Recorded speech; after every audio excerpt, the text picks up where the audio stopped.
আসসালামু আলাইকুম। শালার আগে তো এই জিনিসটা ভাবি নাই যে বাংলাদেশে মেম্বার চেয়ারম্যানি ইলেকশনের জন্য দাঁড়ানোর জন্য বাংলাদেশের মানুষ এত পাগল কে যে পারে মেম্বরি ইলেকশন করে আলায় চেয়ারম্যান ইলেকশন করে আলায় এমন না বুঝছি হাসনাত আবদুল্লার কারণে যে সরকার থেকে যে সাধারণ জনগণের জন্য বা সাধারণ মানুষের জন্য কি কি দেয় কি কি আসে ত্রাণ সামগ্রী কি কি দেয় সরকারে, যে প্রতিটা ওয়ার্ডে প্রতিটা গ্রামে মানে এটা হইলো সাধারণ জনগণের মাল। মেম্বার চেয়ারম্যানরা সব খায়ালায়, সাধারণ মানুষ কি পায়? আপনার এলাকাত কি পাইছে? কি পাইছে এত বছর? সাধারণ জনগণ পাইছে কিছু? আমার এলাকায় পাইছে কই? মেম্বার চেয়ারম্যানরা হেগোয় হয় না।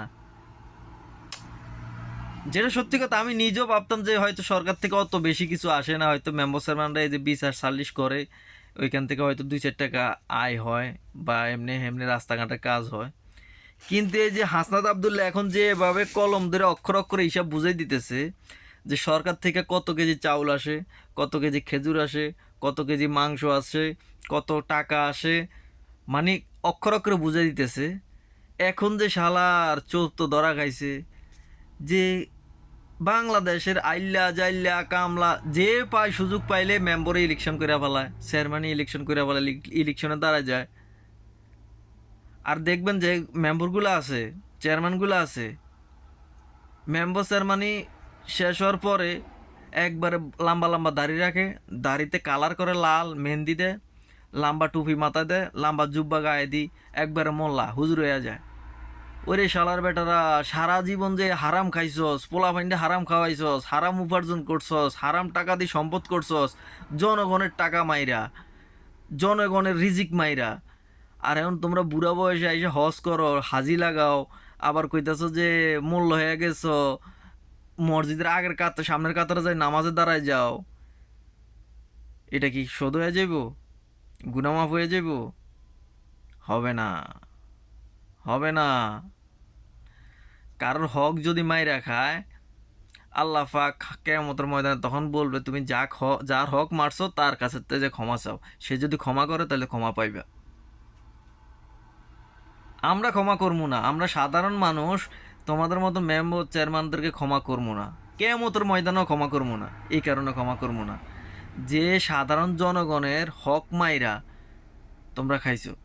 যেটা সরকার দিতেছে সাধারণ জনগণের, যেটা প্রাপ্য সাধারণ জনগণের, যেটার মালিক সাধারণ জনগণ, সেটা তোমরা খাই ভুড়ি বানাইছো, পেট বড় বানাইছো। এখন শেষ বয়সে লাম্বা টুপি মাথা দিয়ে জুব্বা গায়ে দিয়ে তোমরা মোল্লা হয়ে গেছো, মনে করছো গুনা সব মাফ হয়ে যাইব? হবে না, হবে না। এই জিনিসটা তো এতদিন মাথায় ধরে না, এখন হাসনাত আবদুল্লাহ না কলম ধরে অক্ষর অক্ষরে বুঝাই দিতেছে। আই এম তো অবাক। এই কারণে তো কই কিরে মেম্বার ইলেকশন করার জন্য, চেয়ারম্যান ইলেকশন করার জন্য এত পাগল হয়ে যায় কা? অকমান হইতে রাজি, মাইর খাইতে রাজি, মাগার ইলেকশন করবে। যেগুলো আগে মেম্বারই করছে না, আবার আরেক চান্স লমু, যেগুলো আগে চেয়ারম্যানই করছে না ছাড়মু না, আরেক চান্স লমু। এই কারণে সরকারি চুরি করা চাইল, ডাউল, মাংস, খেজুর, টাকা, নাহলে এগুলো চুরি করবো কে, খাইবো কেমনে? এই কারণে আই এম তো অবাক। বাংলাদেশে এমন একটা নতুন ট্রেনিং চালু করা দরকার, যেগুলা মেম্বারের পোলা, চেয়ারম্যানের পোলা এবং কি পুলিশের পোলা, এগুলার দেখলে বলতে হবে ওই যে ঘুষখোরের পোলা যায়, ওই যে দুর্নীতিবাজার পোলা যায়, এগুলো এদের প্রাপ্য।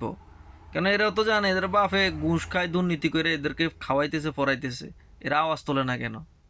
অধিকার আছে আওয়াজ তোলার, যে আমি তোমার হারাম টাকা খাবো না। এদেরকে দেখা মারতে বলবো ওই যে ঘুষখোরের পোলা যায়, ওই যে দুর্নীতিবাজার পোলা যায়, ওই যে চাইল চোরের পোলা যায়।